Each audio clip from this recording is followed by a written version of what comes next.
How's it going, everybody? It's C-RadTV back with another video. Of course, this is my second Detroit Lions 2019 NFL schedule predictions video.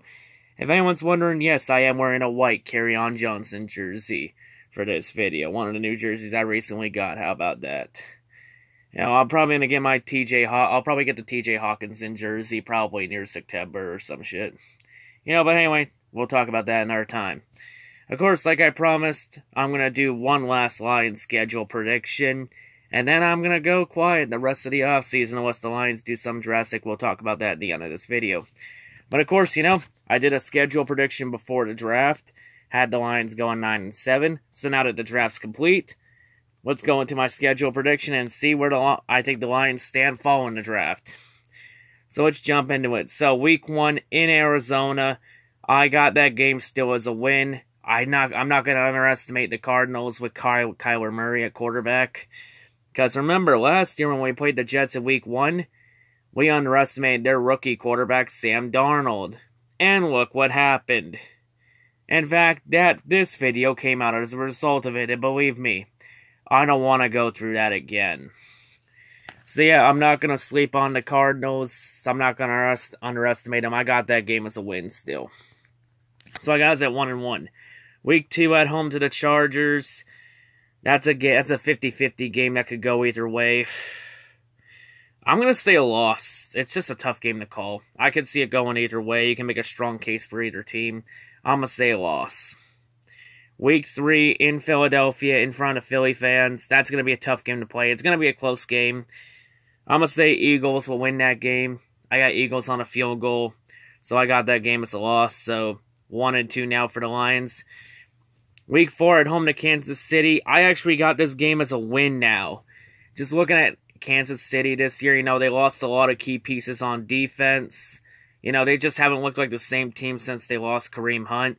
And Tyreek Hill is probably going to be out the whole year because of that video that came out where he beat that woman. Yes, I saw that video. That shit is shady. That should get Tyreek Hill kicked out of the league for that. So yeah, I think everything considered, I think the Lions can pull that game off. I think that's going to be a situation where the Lions should lose that game, but they're going to find a way to win. You know, I'm actually going to make a bold prediction here. I must say that game will be Stafford's first fourth quarter comeback win in 2 years. Because I think Kansas City is going to have a lead and they're going to go full read. So I got that game as a win. I got the Lions going 2-2. So week 5, of course, our bye week. That's still brutal. So going to week 6 in Green Bay for Monday night. I got that game as a win. You know, I do think that game's going to be close because Aaron Rodgers is going to carry that team to relevance. So week 7 at home to Minnesota. I got that game as a win. I still think we're going to split with the Vikings this year. You know, you can make a strong case. You can say, hey, Minnesota can win in our building, and then Detroit goes on and wins in Minnesota. But usually when I pick rivals to split, I'm always going to pick the Lions to win at home and to lose on the road. So week 7, I got that game as a win. Week 8 at home to the New York Giants. I got that game also as a win. Now Giants are in full rebuilding. You know, they're in full rebuild mode. Eli Manning's still the quarterback. And that game also is going to be Golden Tate's return to Detroit since he got traded last year. But yeah, I think I got Detroit winning that game. So I have the Lions going 5-2. Now we're going to talk about more about the Giants and New York Giants hate week. Week 9 in Oakland. I got that game as a win. Raiders also in a full rebuild mode. And keep in mind, for that game against the Raiders, I got challenged to a bet by a friend of mine at work. And I accepted the bet. The bet is officially on. So for that game, the game against the Raiders, so here's the bet. If the Lions win this game, my friend has to wear a Lions jersey to work. And it's a jersey of my choosing. But if the Raiders win, I gotta wear a Raiders jersey to work. And it's a Raiders jersey of my friend's choosing. And yes, there is gonna be a photo provided for it. So yeah, that review will probably be out a day or two later. But there will be a photo provided. So week 10 in Chicago. I got that game as a loss in Chicago. I have the Lions going 6-3 there. I think we're going to split with the Bears this year. I don't see us sweeping the Bears, but I don't see the Bears sweeping us. And oh, by the way, Judah Tribe, if you really think the Bears are going 19-0 this year, you're delusional. And if you think the Lions are going 0-16 this year, obvious troll job, by the way, you're still double delusional. And somehow, Judah, I'm not surprised you picked the Lions to go 0-16 because you're that pathetically predictable. And oh, Judah Tribe, if you thought you destroyed the DVE, you're triple delusional, because you didn't. DVE is still alive and well. So yeah, with all those three things, Judah says the Bears go 19-0. The Lions go 0-16. And he said he destroyed the DVE. And yet Detroit Lions fans are the delusional ones. Okay. Alrighty then. Let us move on. So week 11, at home to Dallas. That's going to be a tough game. Could go either way. I'm going to say that game is a loss. Cowboys got some good offensive targets this year in free agency. I think we could shut Zeke Elliott down, but Amari Cooper, Randall Cobb, and Jason Witten, those are going to be tough. 3 tough targets to cover. That's going to be tough. I'm going to say that game's a loss. So I got Lions 6-4. Week 12 in Washington. I'm going to imagine that Dwayne Haskins is getting the start for that game. Not going to underestimate the Redskins, though. I got that game as a win, though. It's going to be a close game. So I got 7-4 now for the Lions. Week 13, at home to Chicago on Thanksgiving. I got this game as a win. I think Chicago, they're talking way too much shit for this game. And we already know about the Taylor Gabriel tweet that came out. Did I mention Gabriel already deleted that tweet when Darius Slay and Quandre Diggs called him out? And I heard Matt Nagy chewed Taylor Gabriel out for that game. So, yeah. I think Bears fans are going to go way too overconfident going into this game. So I got this game as a win. I think the Bears fans, if you really will have a hope of winning this game, you better hope to God Taylor Gabriel has a field day on our defense to back that trash talk up. But yeah, I got Lions winning going 8-4. Week 14 in Minnesota, I got that game as a loss. That's the game I have the Vikings beating the Lions in.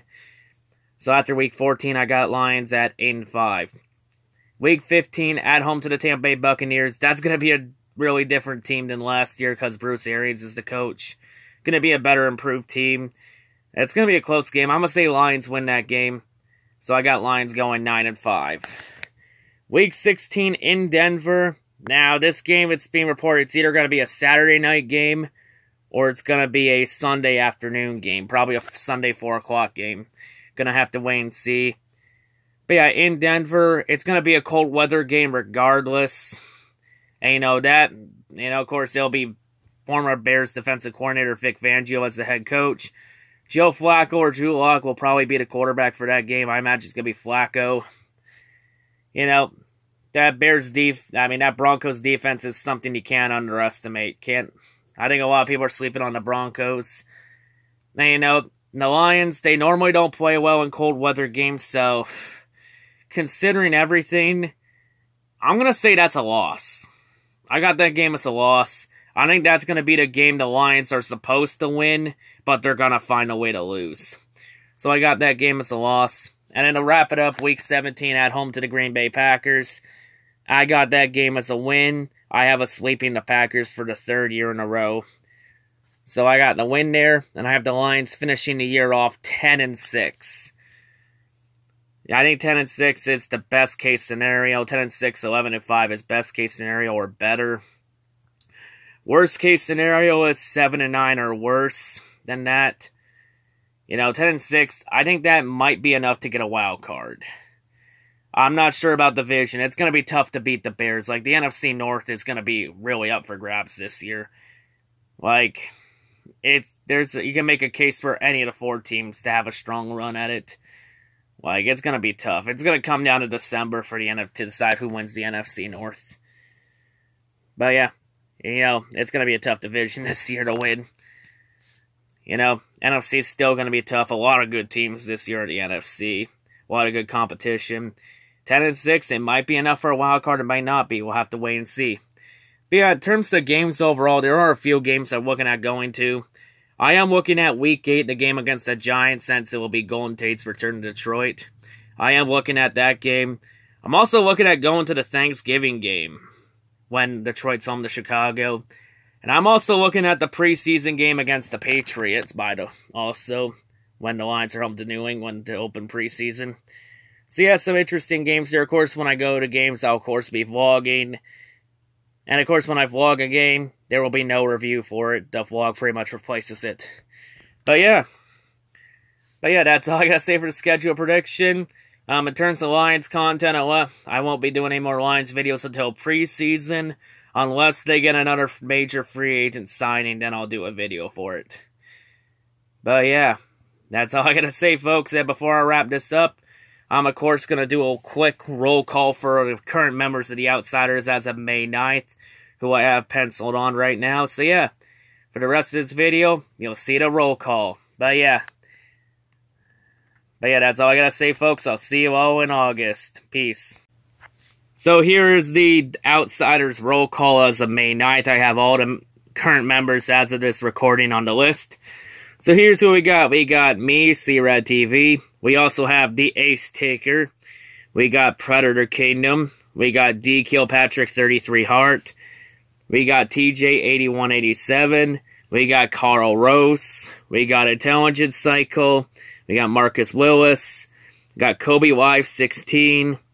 We got 7-Upper. We got Trice Crew for Life. We have Matthew. Got 4Bet Frank. Got Lionheart. We got Hatter's House 710. And we got Vince Gaglione. Hopefully I said his last name right, didn't botch it. But yeah, those are the current members. If you're wondering what Outsiders is, it's the premier Detroit Lions group for all Lions fans that don't live in Detroit. So yeah, if you don't live in Detroit and you're looking for join a fan group, come join the Outsiders. We could use some more members. Like, as of this recording, we have 16 members. I think we could still do a lot more than that. But yeah, of course, the group starts officially Week 1. Week 1 will be the official launch for the Outsiders. But yeah, that's just a quick roll call for everybody. That's all I gotta say, folks. Hope everyone has a great day. I'll see all yous for preseason. Peace out.